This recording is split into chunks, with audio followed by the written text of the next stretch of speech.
Welcome to the Wealth Break. This is where we unlock stories of financial success, breaking down odds, being yourself, and then doing it in a way which we hope closes the wealth gap.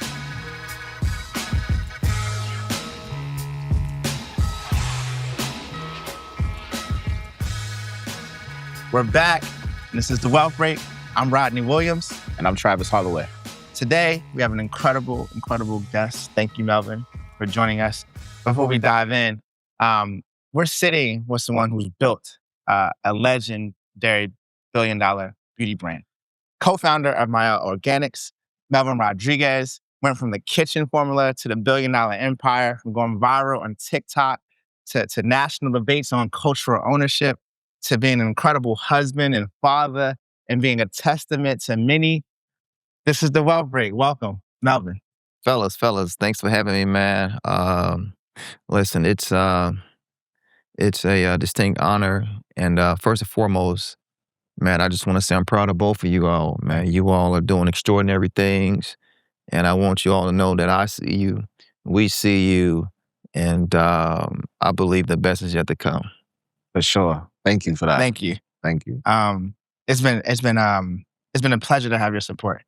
And it's been a pleasure to see you guys' journey as a family, because you don't let the story Must be told. The story must be told, because it's definitely not untold. Yeah. And I remember when I first hearing that, and then for it to just be continued to be reinforced, it's something that I say to other people when you are mentioned. Mm-hmm. That's incredible branding for many reasons. Because I'm like, the story got to be told. Yeah, absolutely. And you know what's unique about that,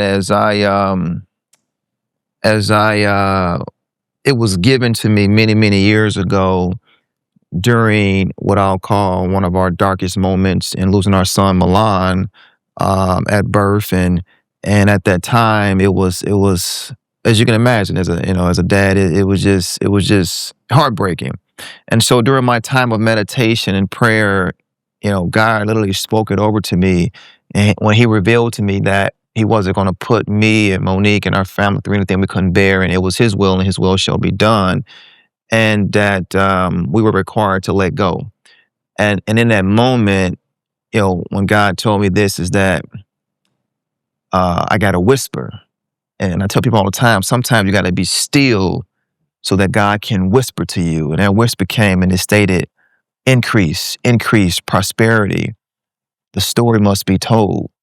And it's not just about our story, our stories, but it's his story, which is the greatest story to ever be told. We're just vessels, and you begin to realize how we're being used by God for his glory, because he gets the glory in every single thing, every facet of our lives. And oftentimes we don't keep that in mind, and we don't live according to those principles. And when it hit me from that moment forward, and I actually got a trademark, story must be told. The story must be told, because what it does, not just for me and the brand Myel, but it also encourages others to be open and understanding the requirement of them to tell their stories. Because guess what? In scripture, it says that one shall overcome by one testimony. And so when I see your story, along your story, I see and understand what you've gone through. And I look at myself and say, wow, well, Rodney and Travis, they've been through this as well. Yeah. And it's like they were able to overcome those obstacles. Why not me? Right? And then it all goes back to God, because God's going to continue to bless us. So that stuck with me, man.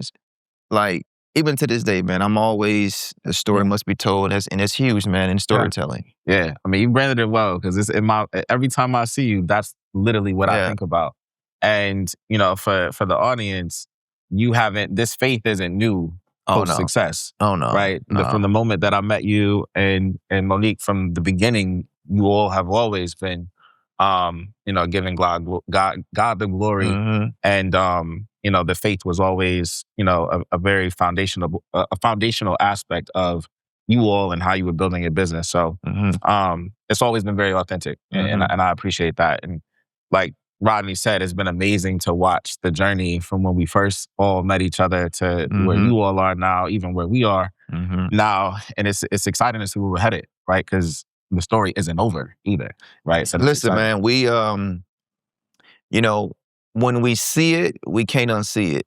And the idea when I think about, for example, you think about Rich Lou Dennis, and the exposure that all of us were blessed and fortunate with to obtain, just being in his presence and seeing how he navigated things, and what he's obviously doing now. And the reason he's able to do the things now was because of the things he did then to be in this particular position. But that's exposure for all of us to say, wow, the skin color the same, right. the struggle's the same. Right. So again, now that I see that, I am that more on fire, right, to go after my dreams and desires that I have. 100%. So, let's reflect back to the brand that you built with Myel. Would love for folks watching in, just talk about the story. It's interesting, and it's always a great feeling to even talk about the story of Myel, because Myel was birthed out of pain, as I mentioned and talked about briefly at the opening, when losing our son Milan, and with that pain, Myel was born, or coming out of that pain, Myel was born. And it was a moment back in 2013. So August 9th, 2013 was when he was born, and he was born with severe brain injury. And as a result of that, loss of oxygen, he ended up having to pass on after 6 months of battling his situation. And obviously, my wife, she's heartbreaking. I'm heartbreaking. And for me, as the head of the household, I just honestly wanted to see Monique smile again. Because she was terrified. Every single day, it was heartbreaking. And I just wanted her, listen, Monique, I got you. I want you to focus on you. I want you to focus on your dreams and whatever that is, and I'm here to support. And I think about whatever it was you desire as a child, I want you to focus on that. And what that was for her was just health and science. It was beauty. She was always into all things beauty. And so what she would do early on was just literally, while social media was in its early stages, she'll go on there posting pictures. She'll go on there as more of a micro beauty influencer. She'll be in the kitchen mixing things and avocado and what have you. And she's just educating women, because she understood that most Black women don't understand, right? So to be clear, not beauty background. Right. Professional, at least. Exactly. So exactly. And you didn't have a beauty background either. No, right? no. Listen, man, I had no desire to tap into beauty, hair care. For me, I was an engineer by trade, and had the hoop dreams as a kid. So at no point did I desire to tap into beauty, right? I fell into it by way of, as a husband, supporting my wife, right? And then I began to love what I do in beauty, which I had no plans for, which is interesting with how God works, right? Yeah. And so anyhow, to make a long story short, Monique began to build a unique, loyal following at the micro stage, to where people began to engage with her because she was a trusted source, because she was educated in health and science. Prior to Myel, she was a labor and delivery nurse for 8.5, 9 years. So she had that level of educational expertise that allowed her to speak to an audience to where they would want to listen and receive. And so anyhow, as she began to educate, at one point, she had a light bulb moment where a consumer goes, Monique, where can I find your product? We're like, we don't have any product. But it was a light bulb moment that maybe this was something God was trying to show us. And so anyhow, got in the lab, got with a chemist, and we created one single product, which is our mint almond oil that we still sell to this day. It was a simple formula, right? And we got it produced. We started out with about 2,000 bottles. We launched it May 23rd, 2014, the website. And prior to that, Monique had built up so much consumer anticipation leading up to the launch, to where day one, literally every bottle we had was sold out. And so from there, we began to tap into other SKUs as well.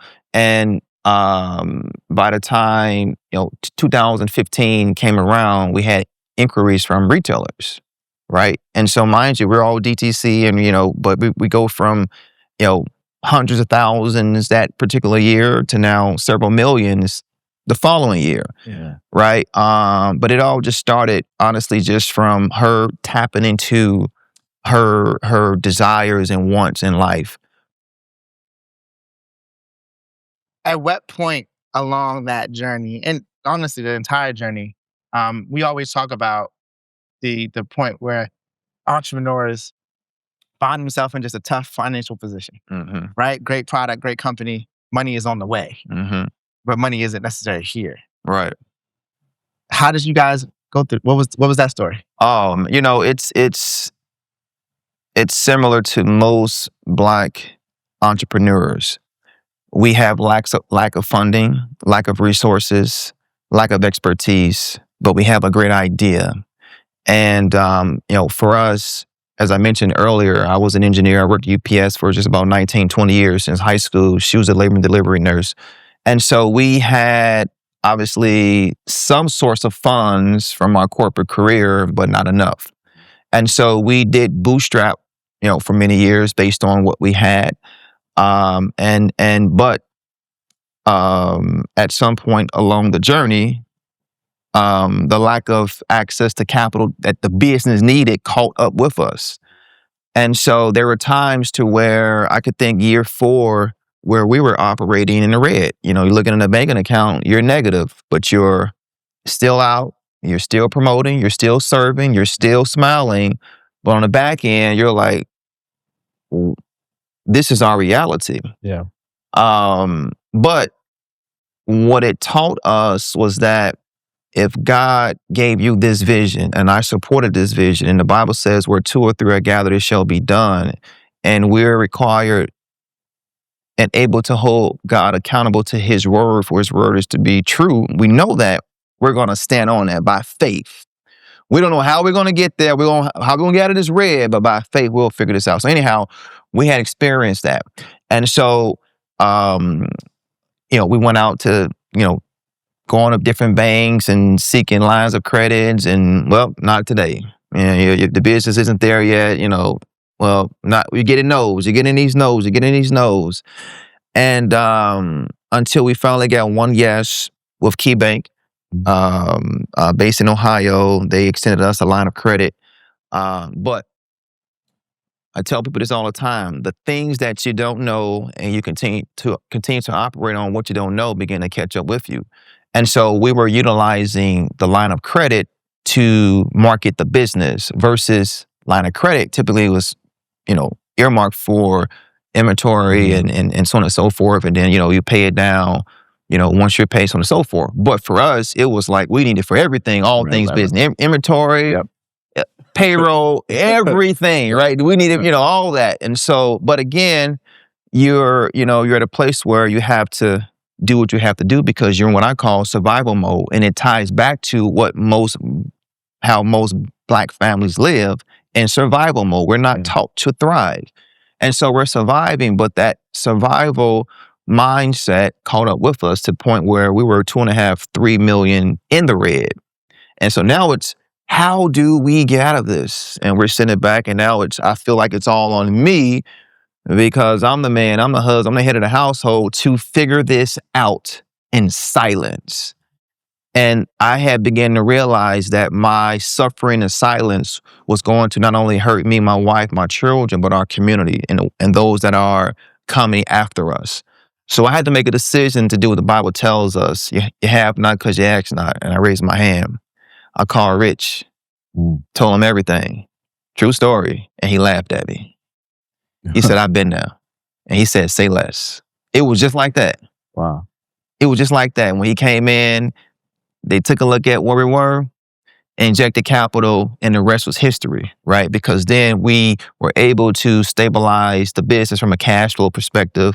The bank was satisfied, and then we were on the path to growth. We were able to focus on growth. Yeah. And the point in articulating that is that oftentimes as Black people and Black men in general, we just like to figure it out. I'm going to figure it out.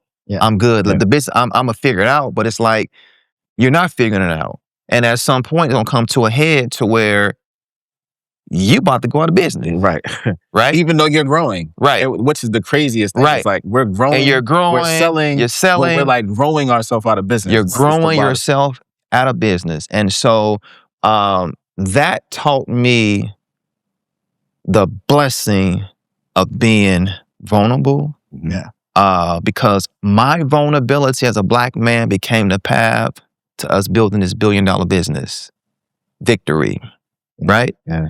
And so it taught me resilience. It taught me stewardship.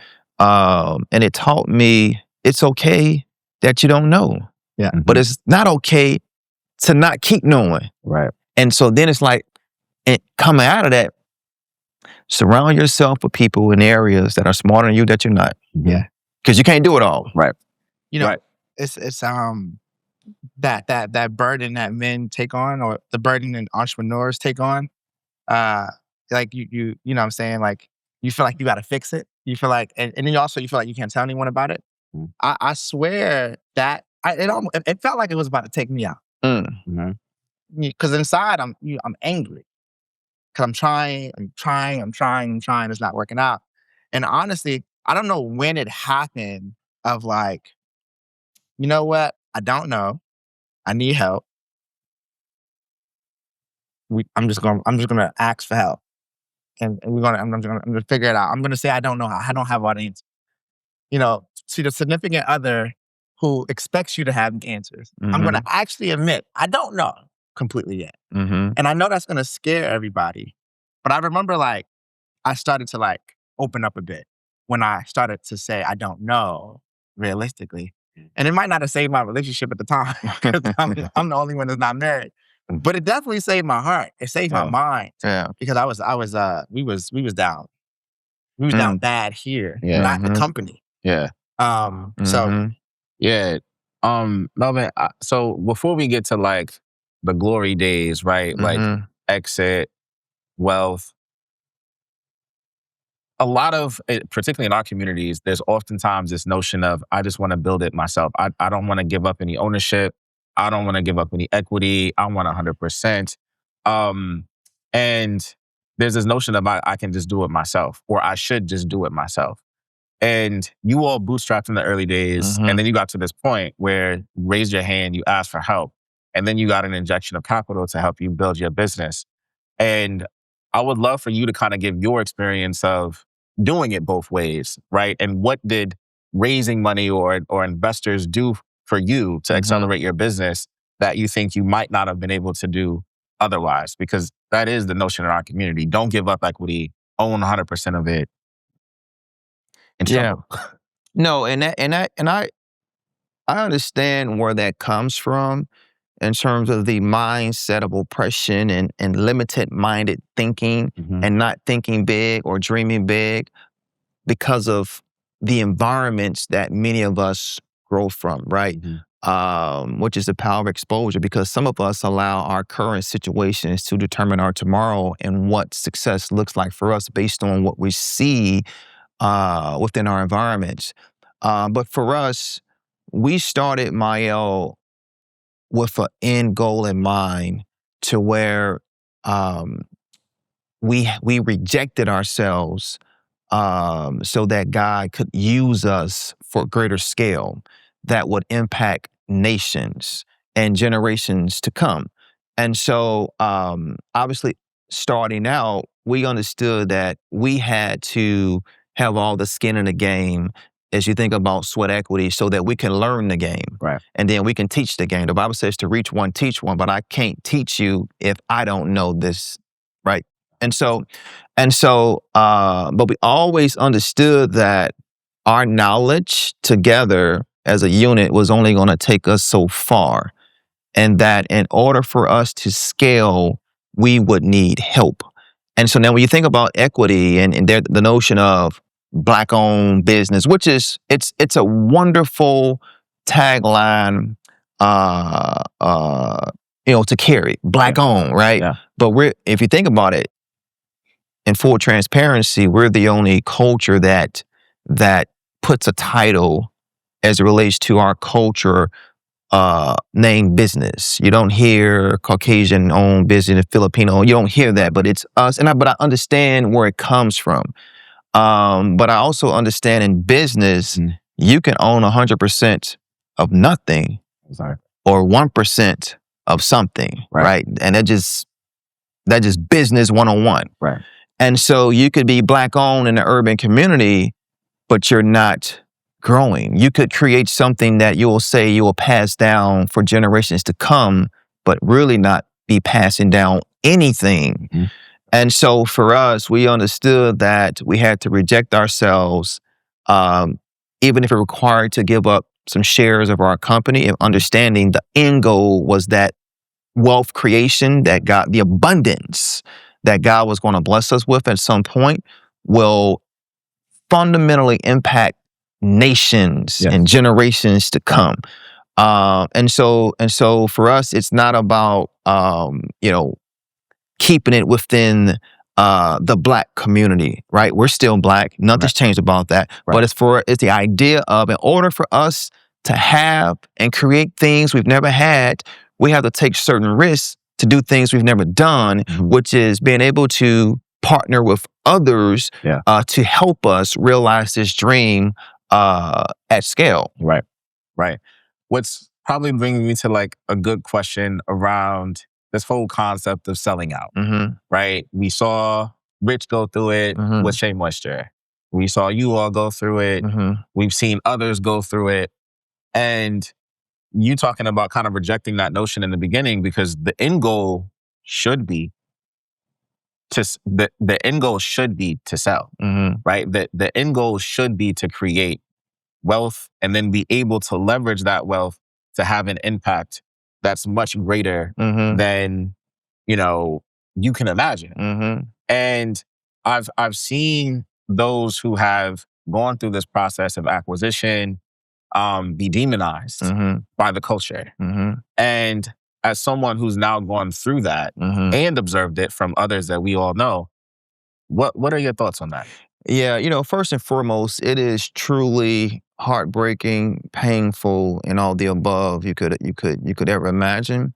But I understand. I understand the crab in a barrel mindset. I understand that within our communities, oftentimes when businesses or scale businesses isn't normalized in our communities, it's almost like it's unbelievable, and it's almost like you don't deserve that. I supported you when you were here at the early stage, growth stage, but now you're at scale. I can't comprehend scale because I really don't understand scale. I don't see scale. And you don't deserve that, right? And it's the mindset to where now you feel like you're better than me. You're bigger, but that's not the case. And so again, we understand, and we've always understood with success, persecution was to follow. But we also understood that in order for us to work to reverse the curse on our communities, to break those chains, to change the narrative of the thinking, someone had to take that risk. Because where there's no risk, there's no story to be told. No story to be told to generations to come. And what we always understood was that our children, me and Mackenzie, were counting on us. Our communities were counting on us and the generations to come. So we said yes. We said yes to scale. We said yes to wealth. Not just financially, but wealth in our thinking and our mindset. And as painful as it is, to where you feel like you almost have a silent agreement with the Black community. It's like a silent agreement. And the agreement is that you can only get this far. Many tell you, hey, Travis, Rodney, shoot for the stars because the sky is the limit. And I've never abided to that narrative because God tells me, he gives me no limitations. He tells me all things are possible. So when you're telling me the sky's my limit, you give me limitations. You're speaking limitations of my life. So within our communities, we live a life with limitations. We don't think outside the box. And so the narrative of we supported you. Myel was birthed within a Black community, and now you sold. You're a sellout. No, it's not selling out. It is scaling up. It is leveling up. It is doing things that the others have always done to create wealth, generational wealth, creating generational inheritances for years to come that will supersede our lifetime. And we deserve to do that too. We deserve to have and build in the Hamptons. We deserve to, whatever that is you desire in your life. But we've always understood that the 9 to 5 wasn't going to get us there.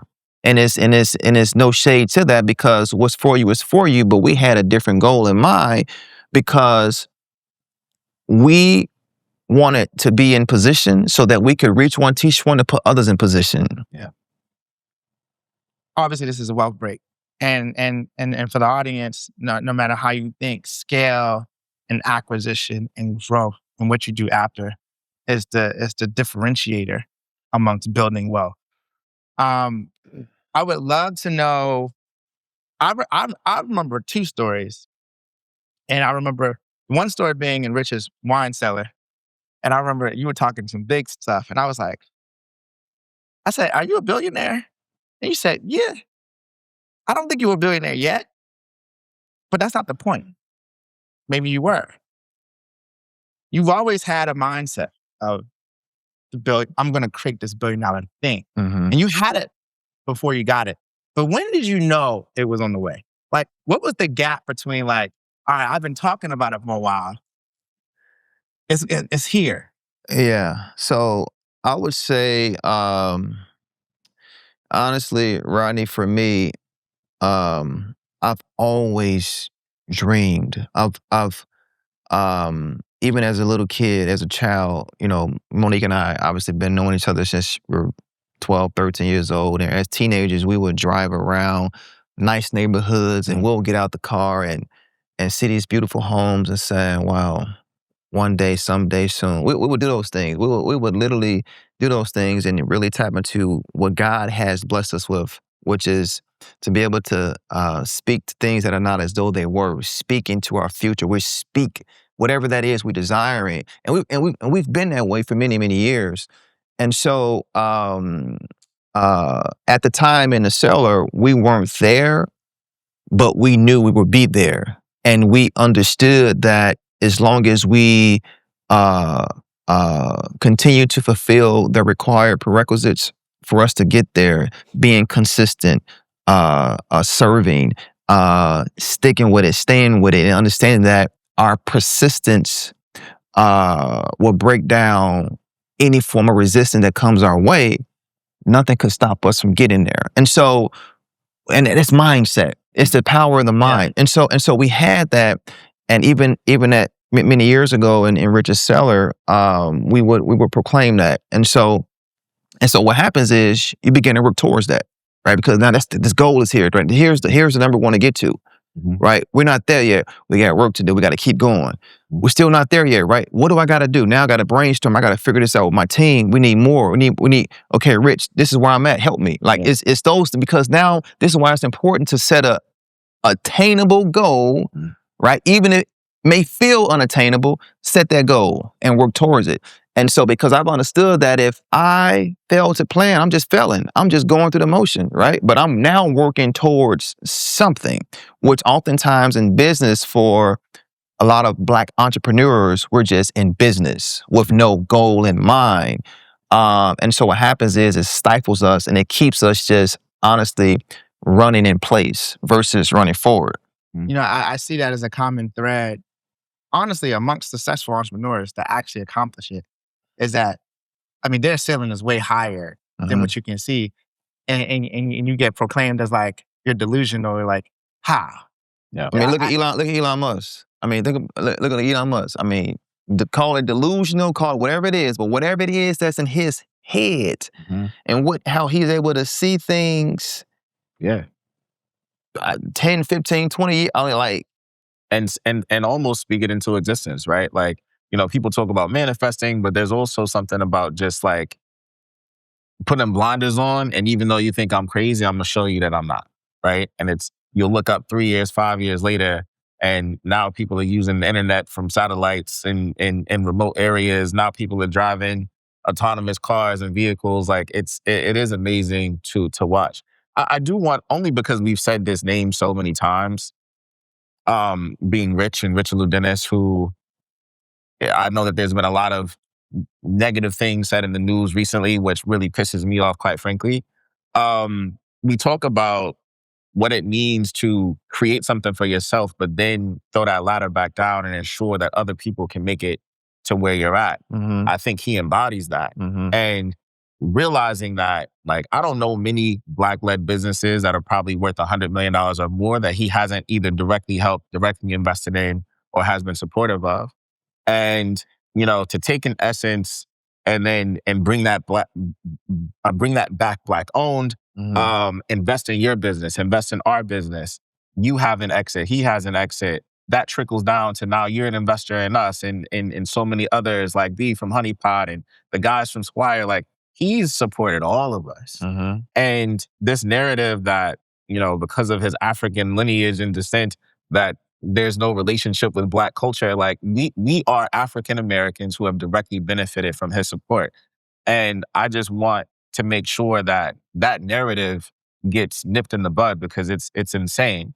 On the flip side of that, it's like he's giving you the blueprint and you're giving us a further blueprint of what it looks like to continue to be supportive as we go along our journey. So one day when our day comes and we have an exit, because that is the goal, we're able to continue to pass that torch.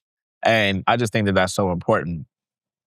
Being someone who's who's seen scrutiny amongst others in this community, like, can you tell us, like, how that feels, though? Right? Because it is like the culture can turn your back. Yeah, turn its back on you. In the flesh, when you think about it, especially when you operate with the intentions to serve, to truly wanting to help, and wanting to help to see all win, right? Because when one win, the idea is we all win. And then when I see it, it taps into the blessing of exposure, because I can't be what I don't see. And so now when I'm able to see things like of a Richelieu Dennis, I'm grateful to God for Richelieu and what he's done, because now it allows me to see the things that are possible that I did not think were many years ago.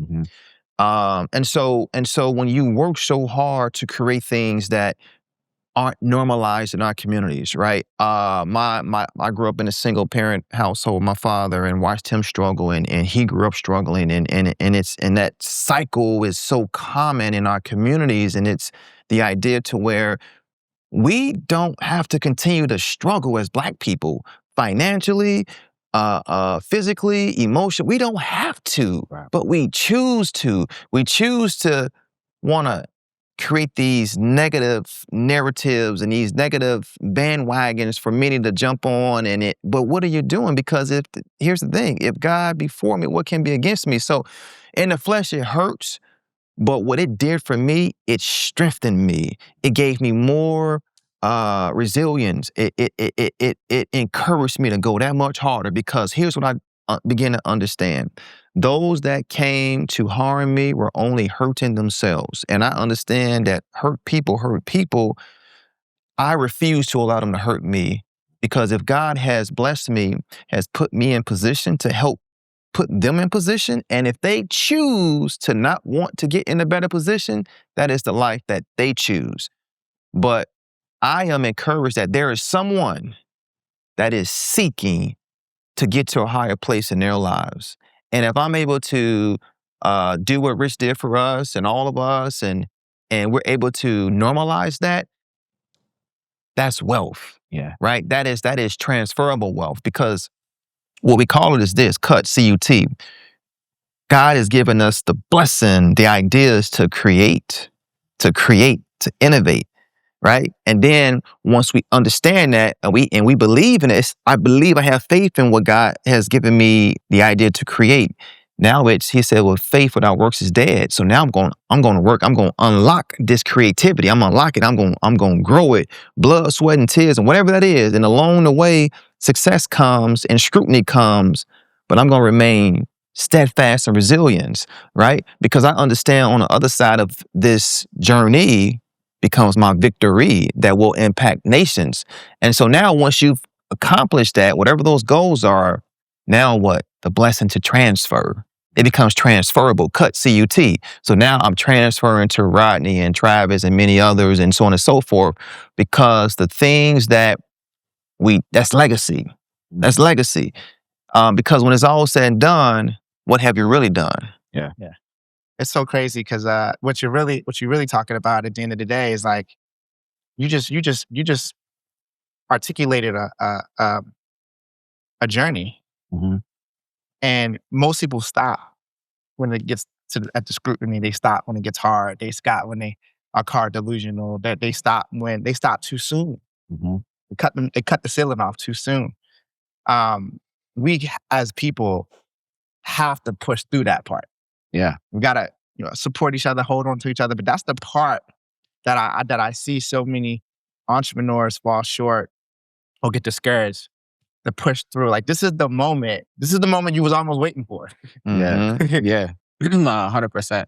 What was that feeling like when that deal got done, and you'll never have to think about money? Well, even prior to like the Procter & Gamble, even if I go back a year and a half prior to that, when we hit the market, post our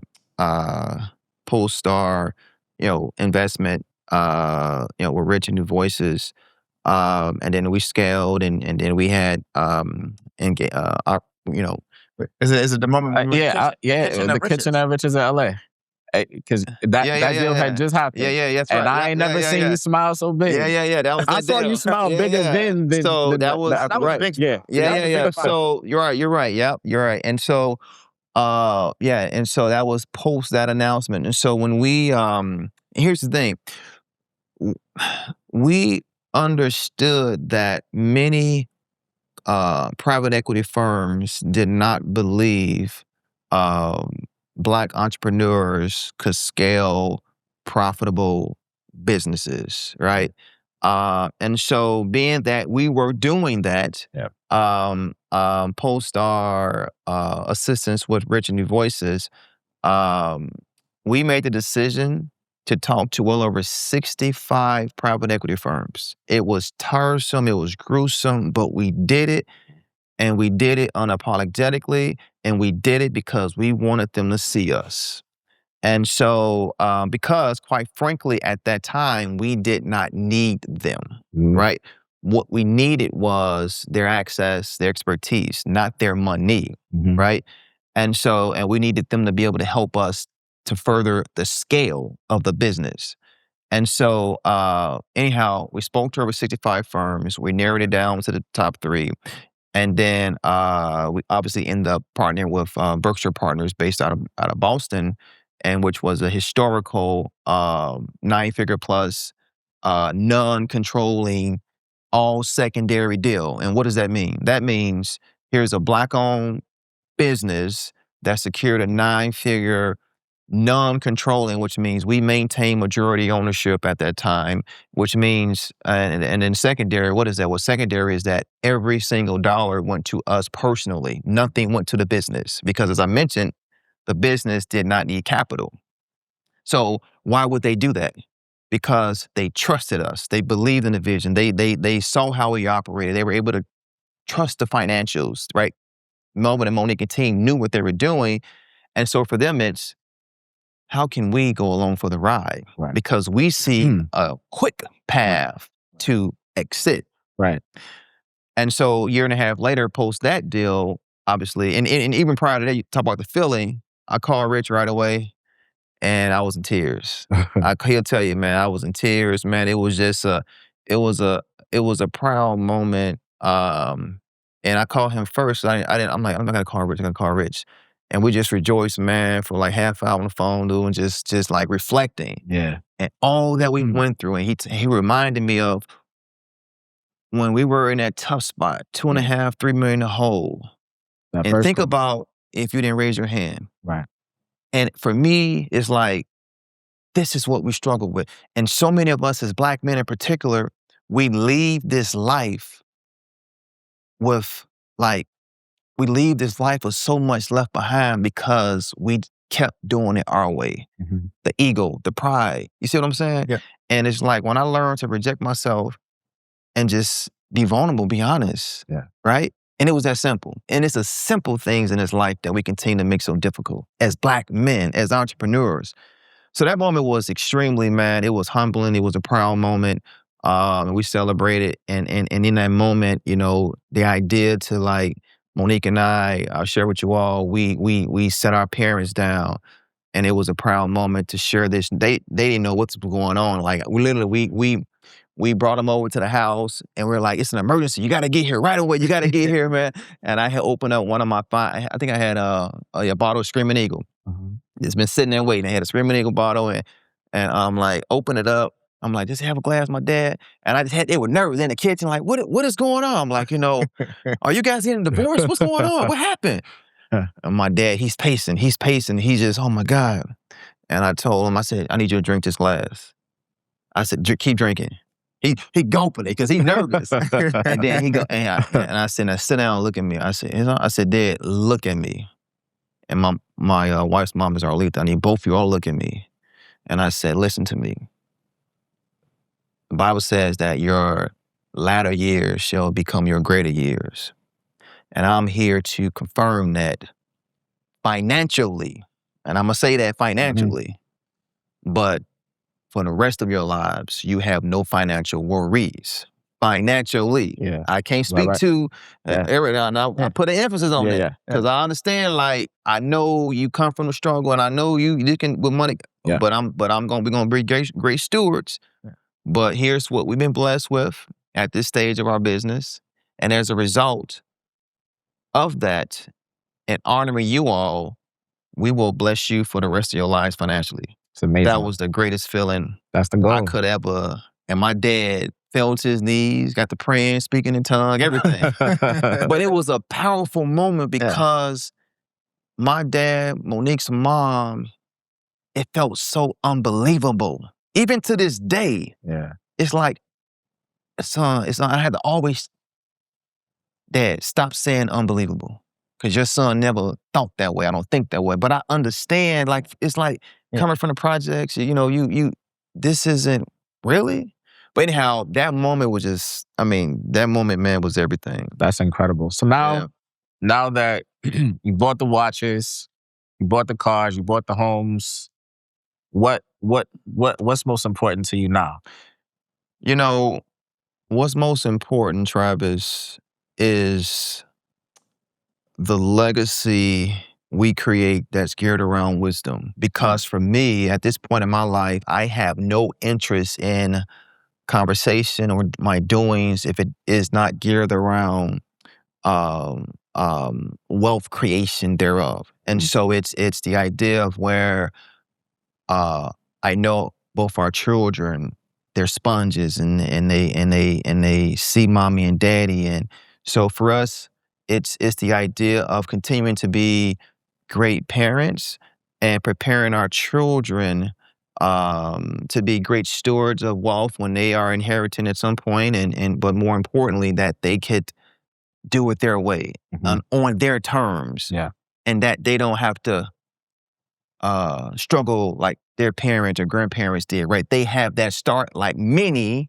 have had, and the idea to where they will be able to impact generations to come, and you keep that cycle going. So for us, it's that, and honestly, man, just continuing to grow our relationship with God, right? Because we understand we're still young. I'm 43, and we have a long life to live, and I just want to live a life with just great health, just a sound, clear mind. And the material things, you know, are wonderful, are great. Money is great, but money is a tool. Right. And for us, it's wealth and it's wisdom. And because I've always understood this, you can create and build wealth, but if that wealth is not tied to purpose, it's just paper. Yeah. Right. And so for us, the idea to where we're continuing to grow in that space and learn in that space and continuing to be students of this life, so that we're great stewards. And that's really that. Awesome. Before we get out of here, I wanted to give you a chance to talk a little bit about the Bless Code, right? So a faith-based podcast that you started. Just wanted to give you an opportunity to talk about where that came from and where people can find it. And the vision for the studios. Absolutely. Well, so obviously with the Bless Code, it was a seamless integration idea I had coming from beauty. And so when I created Stay Blessed Studios, the idea was to where I wanted to create a male grooming space that I felt that was missing in our communities in terms of affordable luxury and experience in an environment to where when you come in there, you're proud, you're appreciative, you're grateful. Then the conversations that I have my barbers have intentionally with their clients to where it's life. It's not gossip. It's purposeful. And it's the idea to where every man that leaves this shop will not leave the same. Because when they understand its founding, the story behind it, its significance, and the investment that has been put in here for us, the idea that you would do that for yourself and others. And also, too, I've created to where I'm allowing Black businesses to advertise in our shop. So I have all these nice monitors throughout the shop. Even in the restroom has a nice large TV mirror to where you'll sign up on our site and you can run ads in the shop. And the idea is listen, the Bible says you build it, they shall come. And so I've created something that is extraordinary in terms of luxury. You never know who may step foot and see this offering in Stay Blessed Studios. So that's the idea. And then from there, I wanted to add more because I felt there was a gap within Black men because I was living in that gap in terms of ego and pride and all the weight, carrying all the weight on my shoulders as a Black man. I just going back from what we dealt with and with our son and being 2.5, 3 million a hole, and I'm carrying this weight as a Black man, and I'm figuring all those things, right? It's a weight that we carry that we don't have to carry, and I began to understand that, and I also began to realize a Black man's vulnerability shall become the path to his victory. A Black man can't heal what he don't reveal, and so the idea to create a space to where we're gonna talk about it, we're gonna really talk about it, and when they see us talk about it, wow. That shall touch them. Wow. Okay. So the Blessed Code, it's a blessing to think this way. And so there's a code that many of us don't live up under. And so by these conversations, the idea is to decode greatness within Black men, one conversation at a time in full transparency. And so the Blessed Code was born. Fantastic. I was blessed to be a part of that. Absolutely. Season 1, right? Yeah. I was season 1. So thank you for that. Absolutely. Great conversation. And where can they find that at? So if you go on, obviously, YouTube, any streaming app, Spotify, podcast, of course. I mean, we're everywhere. It's growing organically. It's been well received. It's been touching many lives. In fact, my barber here in Miami, Nelly, and it touched me to my core. And he stated after he watched the episode with Lanny Smith, that after 23 years, he picked up the phone and called his father. Wow. After 23 years. And I said, that's why the Blessed Code was born, because that's impact. That's incredible. And I told Lanny that I was like, brother, you have no idea by you being vulnerable and sharing what you had been through. Look what it did to someone else. Yeah. And I guarantee you it's touched many that may haven't shared it. And so, and for me, I'm invested in it and whatever comes from it. But for me, I call it just how can I continue to do my part as best I can? Yeah. Well, this has been an incredible conversation.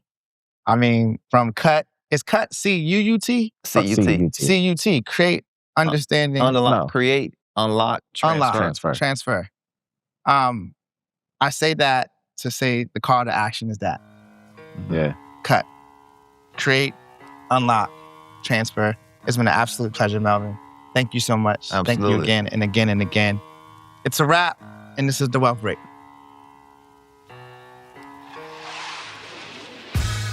Thanks for listening, everyone. The hosts of The Wealth Break are me, Rodney Williams, and Travis Holloway. If you want to stay connected, follow us at The Wealth Break on all platforms. And be sure to visit thewealthbreak.com for additional resources to help you on your journey to building wealth. Our executive producers are Ryan Marks and Malik Saka, with Meredith Barnes as our supervising producer. Catch you next time on The Wealth Break.